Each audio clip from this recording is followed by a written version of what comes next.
As a child, we all long for a hero. As a society as a whole, we search for that leader that can be our hero. But as we mature and as we grow, it dawned on us that the hero is inside every one of us. And in the world's social media, we all start at zero. And slowly we search deep within ourselves to find who we are. And we have that moment of truth where we embrace that the hero that we've been searching for has been there all along. It is living deep inside of every one of us. And we start embracing that journey and we become that hero that we search for.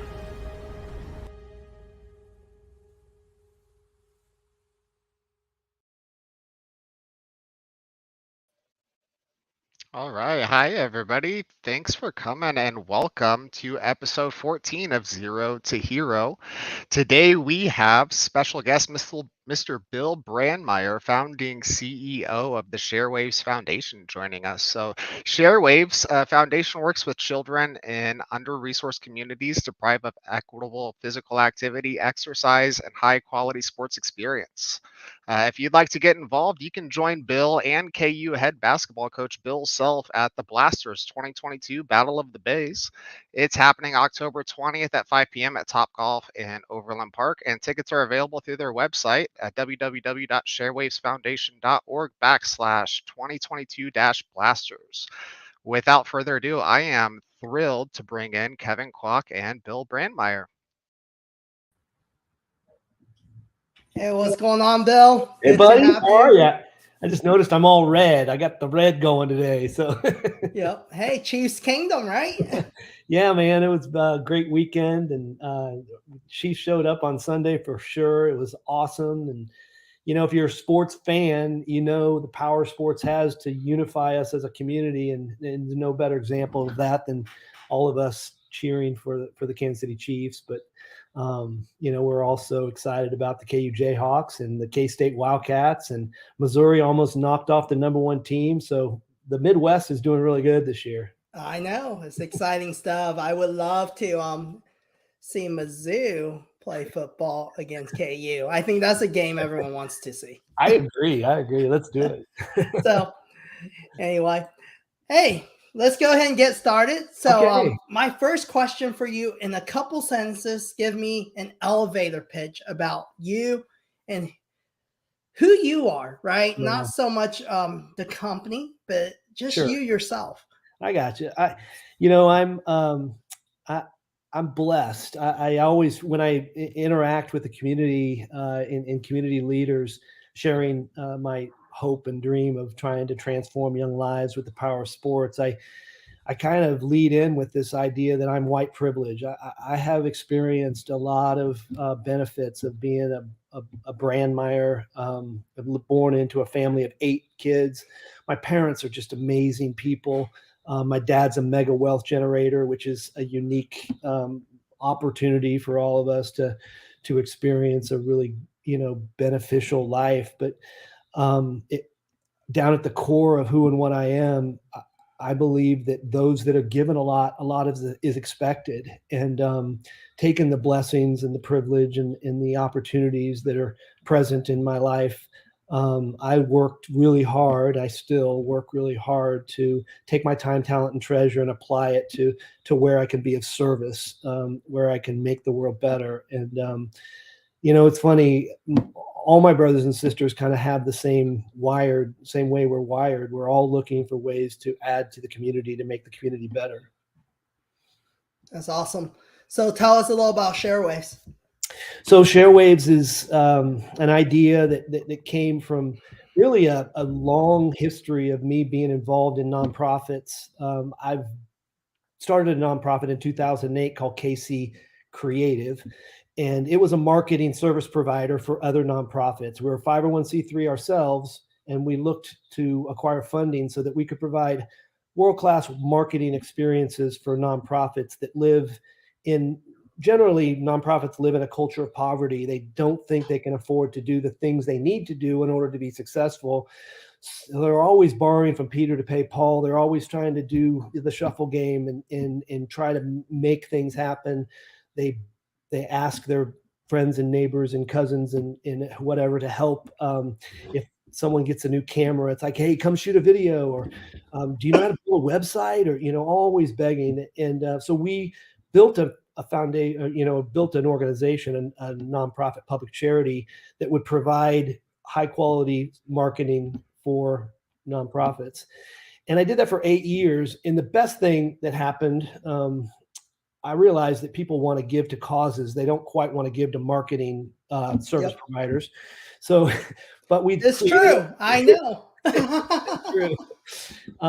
But we created a radio show called Casey Cares. And every week we would have 3 different executive directors of nonprofits or different leaders in the community, philanthropists, on the show to talk about why they thought giving back was important and how they did what they did and why it made a difference in our city, how it made Kansas City more, enriched and better. And that was on for 4 years. It's still on the radio now. Actually, it's my producer at the time was Ruth Bombigas.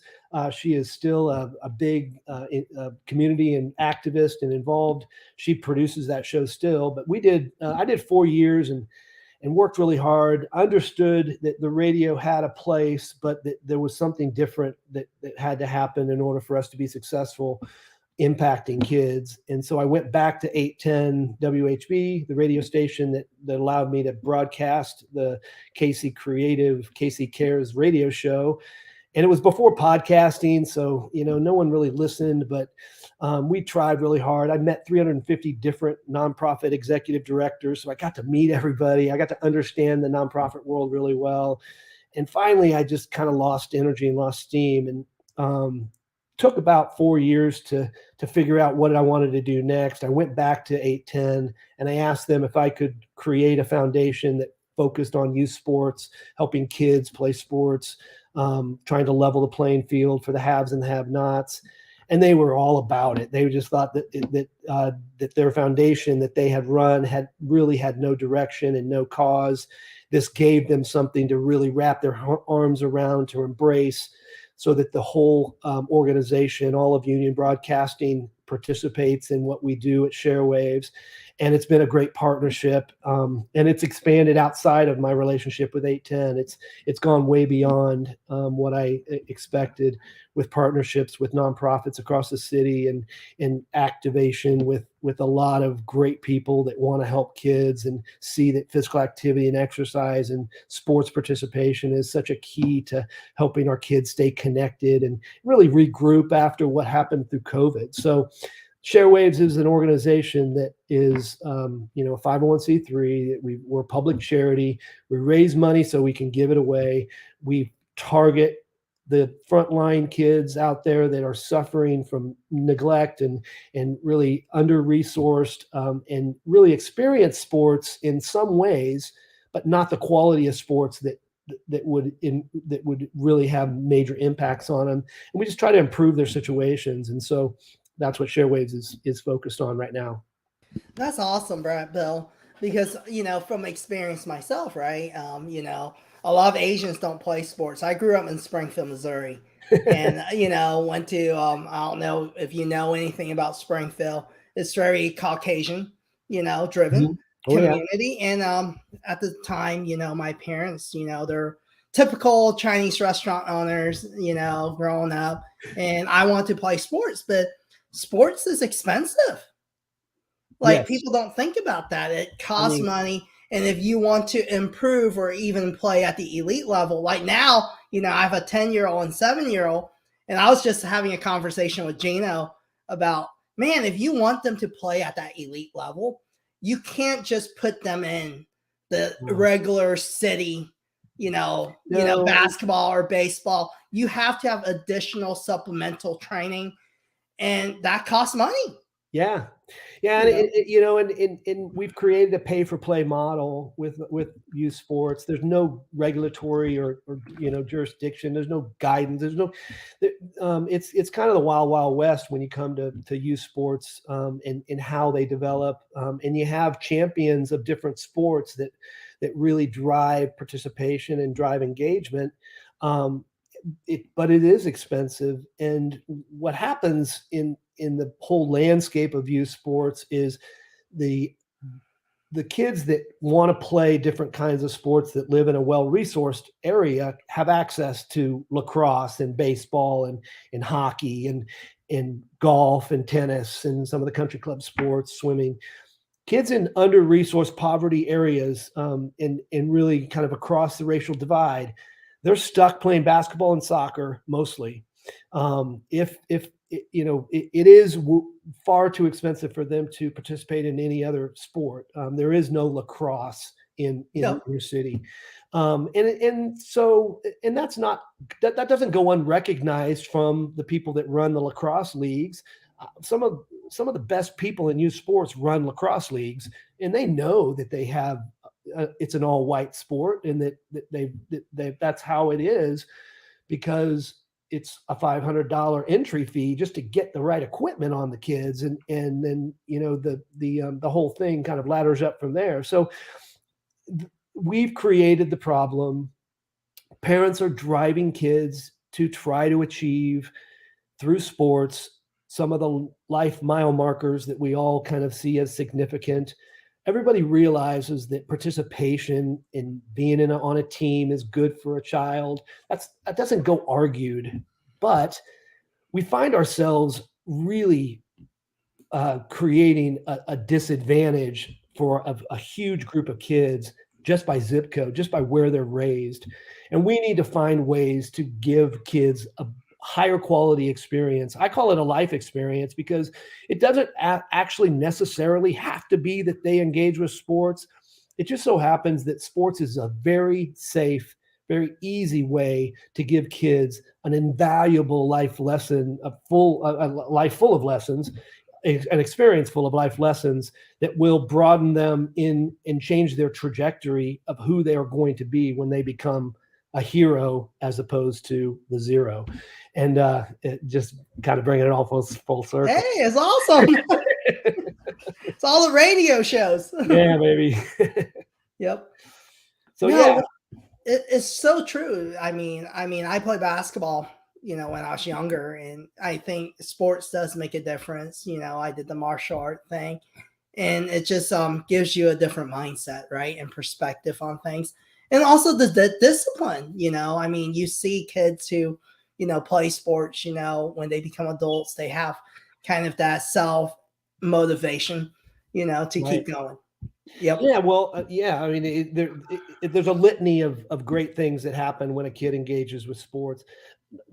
Not lost the relationship they have with their coach mentor. There is such a rich opportunity for us to impact these kids if we help coaches acquire the right skill set to deliver things like trauma-informed care, things like being able to help kids navigate through the emotional anguish that they've experienced through COVID. All of the things that a role model and a mentor and a coach can do for a kid, it's just phenomenal.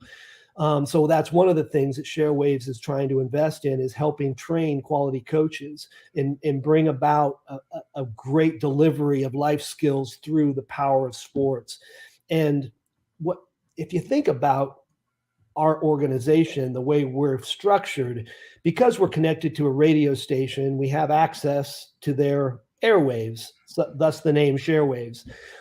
And that allows us to reach out to existing nonprofits that already have programming built for kids and help enrich their message, help tell their story, and help them expand their donor base. And then we can also fundraise on their behalf and deliver the money to targeted areas where we feel like it's the best use of funds. Take an example like the Boys and Girls Clubs. They have used sports to connect to kids for years. This isn't something new for them. When I sit down with them, I'm preaching to the choir. They're like, oh, we're all in. They still lack the funding they need to deliver the quality that they deserve. And that's where we want to come in and kind of really loud and proud announce this idea that kids need better sports experiences, higher quality engagement, the right equipment, the right facilities. transportation is a huge issue. How do we solve those problems? How do we help coaches?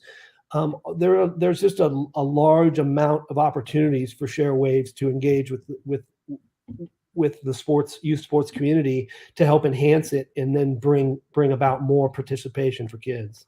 That's awesome. So, with the name of the show, right? It's Zero to Hero because no matter if it's life or on social media, we all start at zero. Right. People don't think about this, right? When they first start their social media journey, they're like, hey, I have no followers. It's quiet. So, you being in marketing, I would love to hear, what's your social media journey like? Well, there's a lot of information, a lot of touch points, a lot of noise, a lot of messages, a lot of great information exchanged. It's hard to find your own space. It's hard to find your own voice, and it takes a lot of dedicated pursuit. I am not after likes. I'm after quality likes. I'm not after fans. I'd like a lot of fans to embrace what I'm doing. I mean, every sports team wants the fans. I want people to come onto the team. I want you in my boat helping me row. But if I measured my success based on the number of likes, I would not be measured as a success. Because I'm not there yet, and I don't know what it even means to be there, other than if I'm there, then I'm not worried about, raising enough money to pay for the programs that I thought are good ideas. I've got up on my YouTube page, I've got video of me interviewing people like Bill Self. I've got a 45-minute in the basement interview of Bill Self and I talking during COVID quarantine. It's an incredible interview, and Bill Self is incredible on the interview. But I've had 70 people watch the video. I mean, like, nobody has seen it. I used to say with my radio show, the only person that listens to me is my wife, and most of the time, if she's mad at me, she's not listening. I have a great interview with Tom Watson that 65 people have watched. So, do I want 1,000, 10,000, 100,000 people watching my interview of Bill Self? I would love that. But people aren't looking for Bill Brandmeyer's interview of Bill Self. It's just not, it doesn't have that street cred, or, it's not something people are going to seek out, or, they want Bob Costas interviewing, whatever. But so, and I kind of took that place when I'm doing this content creation, knowing that I'm not, even within the Kansas City circles of influencers and social media social media, winners or whatever, heroes. I'm never going to be that guy. That's not what I'm trying to do. What I was really trying to do with ShareWaves and social media plays a role in that, is to establish a foundation and do a proof of concept on an idea, on an organization that I could showcase that it would work if we had it funded. And I think through 4 years, I think I've showcased that. I think if I can get this thing funded, and I still am underfunded, but if I can get it funded, and hopefully Bill Self, putting all my eggs in the Bill Self basket, hopefully the Blasters is that successful event that kind of pushes us over the edge. I will engage with other talented people to help me create content that showcases the power of sports to transform a child's life. There is a little bit of fatigue that can happen if the same person is shouting out the same message over and over and over again, and isn't adding people to his team, and isn't, it's ironic or not ironic, we're having this conversation, that you asked me to be on your 14th podcast of Zero to Hero. Well, that's an honor, of course, and I jump at the chance to tell my story, but I don't want it to all be about me. I want I want to take advantage of it. And heck, I mean, I hope when we get done, there's 1,000 people that have listened to what this is, and there's some evergreen to it that we can share it out together, and you and I can kind of broadcast it together. But if you're banking on social media to champion your company into some sort of new, revenue generation deal, you're going to spend a lot of time wasted, where you're probably better putting your energy towards the things that actually sell your product or create a market for you, bring value, show the consumer that you have something that other people don't have. And right there, all right, that's one of the most honest, answers, and I'm a digital marketer. I founded an agency that's going into our 8th year. Right. And people forget, just because you're on social media, you put your brand on there, it's not good transformational from an ROI perspective. No. It takes time. It's building a brand. This is no different than television used to be, or the radio. It's that level of consistency, and it's hard for people who are content creators out there. I give it to them. Like, you can only talk about ShareWave so many ways. I can only talk about marketing so many ways. Like, day after day, I run out of stuff to talk about, but it's all about stories. It's all about supporting each other as a community. It's all about heart. And I think a lot of times business owners and even people who are in the executive level and non-for-profits, we overthink it. We do. And it's all about connecting with people. It is about the stories. Yep. I went to bed. I go to bed a lot thinking, God, what am I doing wrong? But I went to bed last night thinking, what am I not getting right here? Like, and it is these stories of kids that are wanting to play sports that are wanting something more out of their lives. They don't have access to it. They're all over the place in our city. We have kids that are suffering right now, disconnected, isolated, lonely, depressed, mental health issue that needs to, just needs some sort of support. And it's turning into a national crisis. We have more suicides than, Yep. One is too many.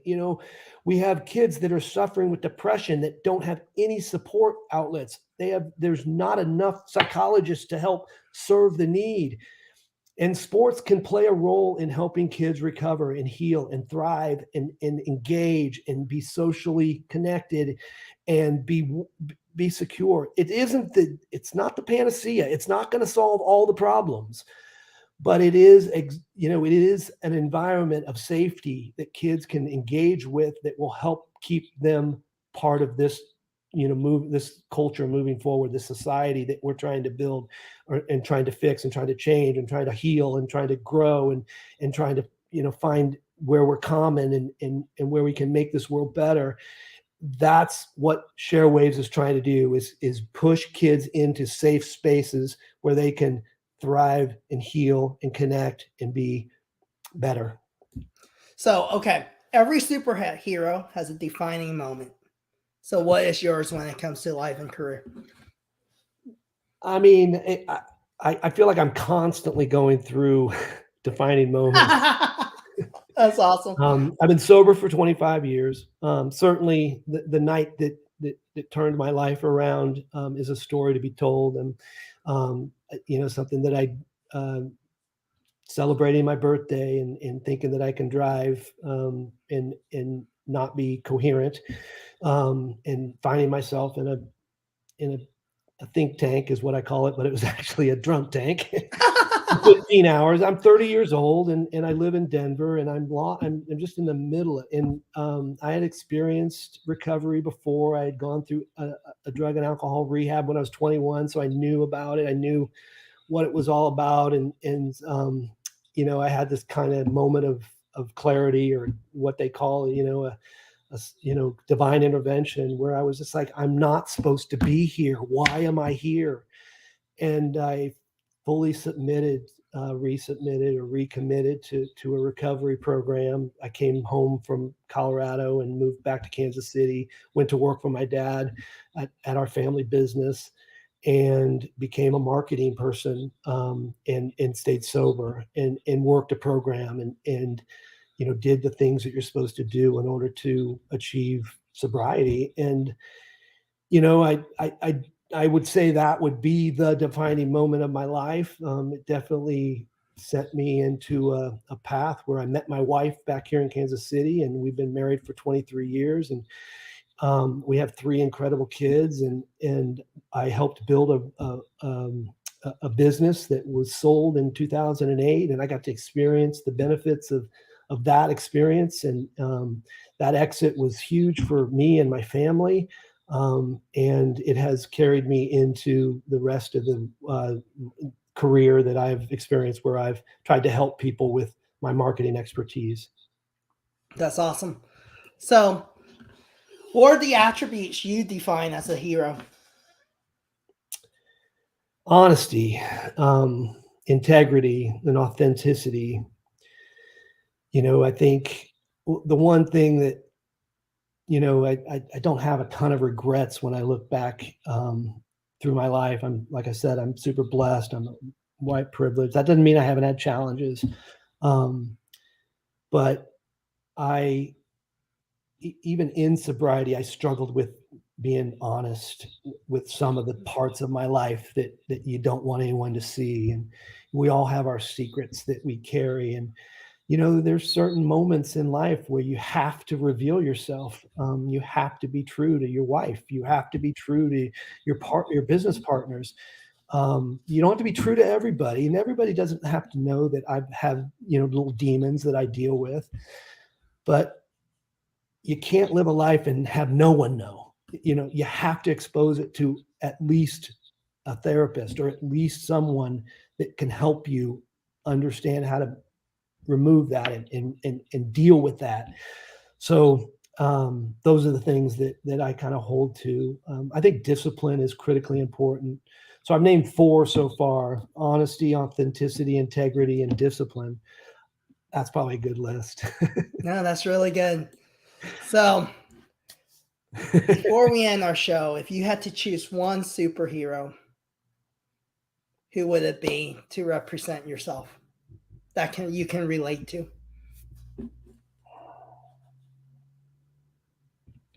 And you have to tell me why. I relate to my dad. That's so good.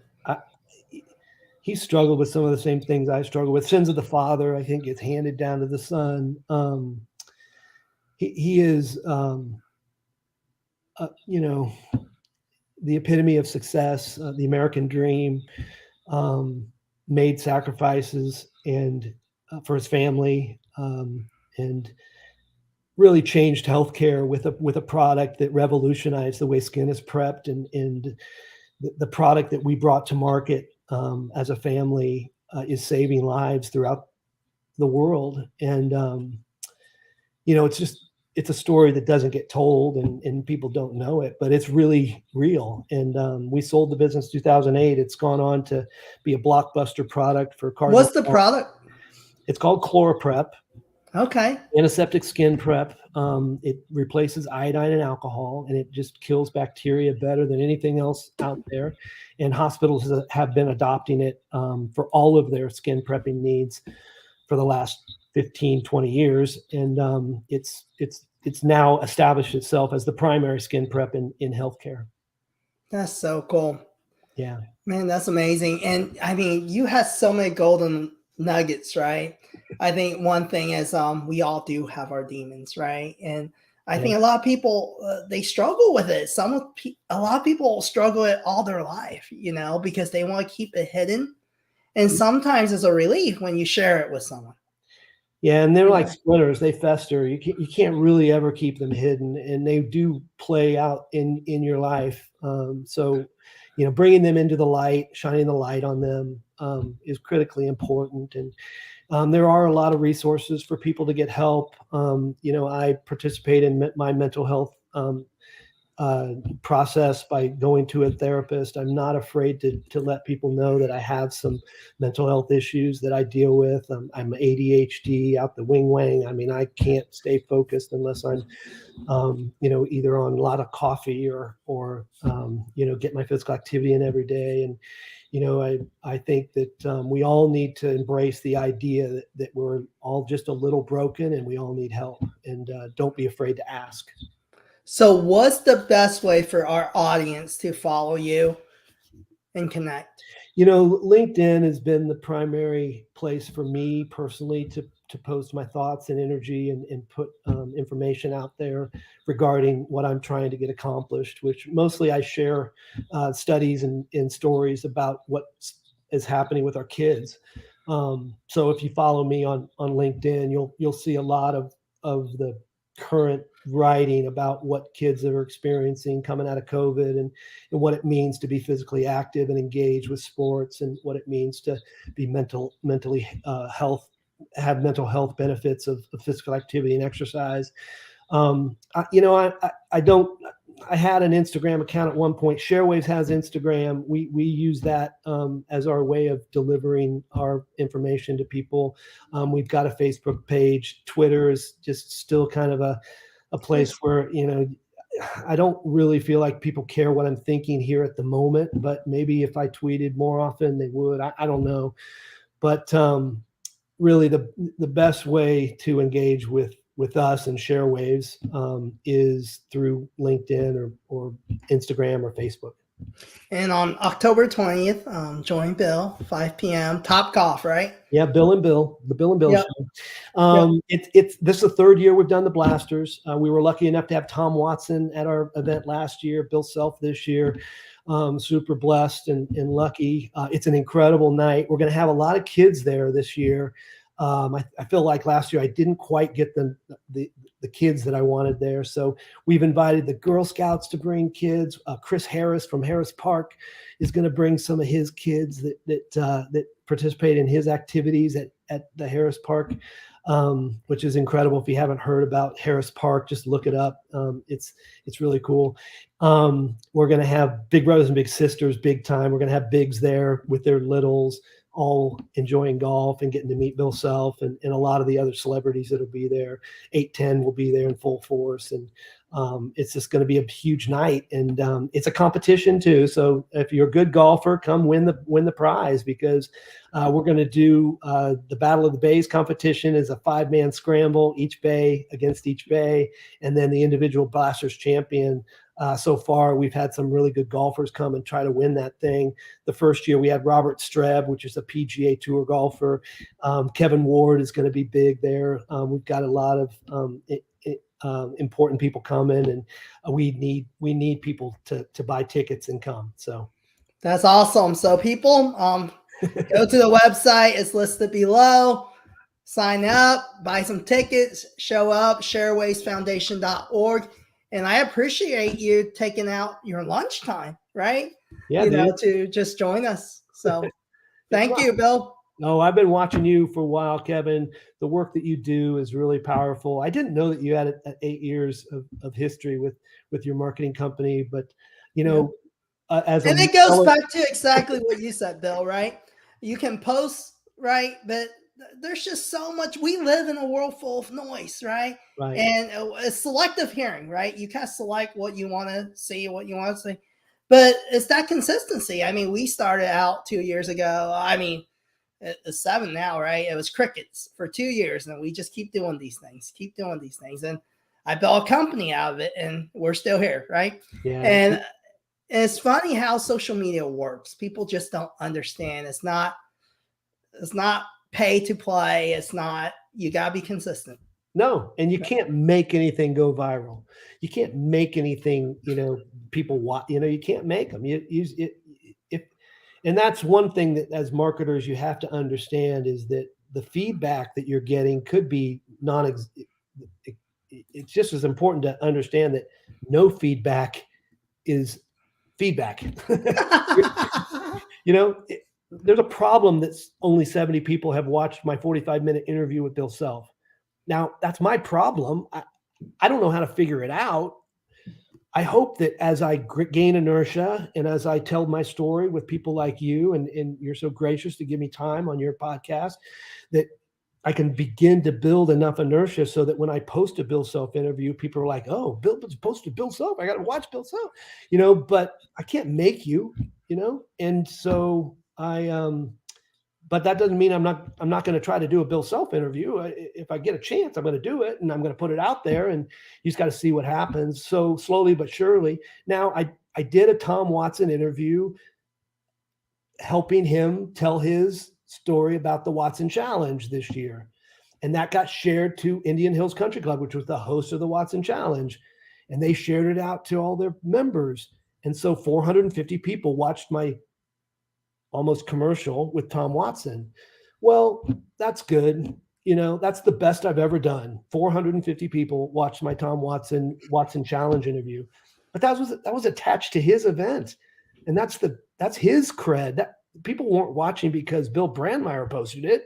They're watching it because, well, the Watson Challenge was a big deal to a country club, and they wanted to share their raising money for, and that's good. And I'm glad I played a role, but someday I hope when I post an interview with Kevin Kwok, did I say that right? Yep, you did. Nailed it.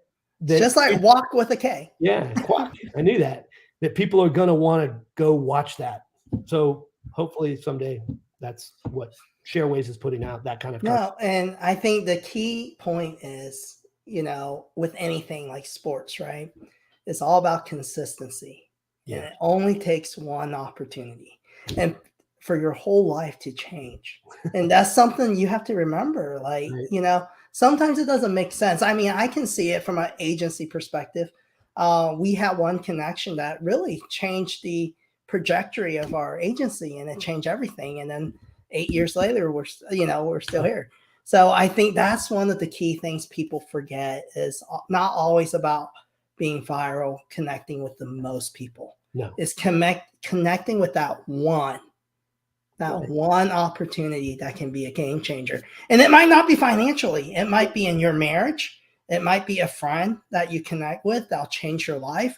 You just don't know. And that's why purpose is so powerful in this world of social media we live in. And that's what people sometimes forget. When Kevin or some other agency comes to you and says, we need to establish a purpose for your organization, we need to establish a purpose for your culture, most entrepreneurs are like, I don't have time for that. I can barely keep my lights on. Why would I want purpose in my life or in my business? But what you realize is anchoring yourself around something greater than profit actually opens the door for multiple opportunities for people to come into your tent and be a part of what you're doing. And that's the way purpose works. And, that's something that 810 WHB and Union Broadcasting has realized, that as soon as they wrap their head around ShareWaves and the transformative power of sports into a child's life, it instantly galvanizes the whole culture around something positive. So then when they're doing their sports talk interviews with, what Patrick Mahomes or whatever, it brings purpose to that underneath it without them even knowing it. And then they're continuing to message the idea that sports has the power to help us as a culture. Yep. Well, I appreciate you, Bill, this afternoon. And hey, for the audience out there, remember, hey, live the life of purpose, because at the end of the day, that's what it's all about, right? Yep. It's connecting with people, not just selling to people, but connecting with people. Thank you all. Thanks for joining us. Cool. Thank you. Bye. Bye, guys.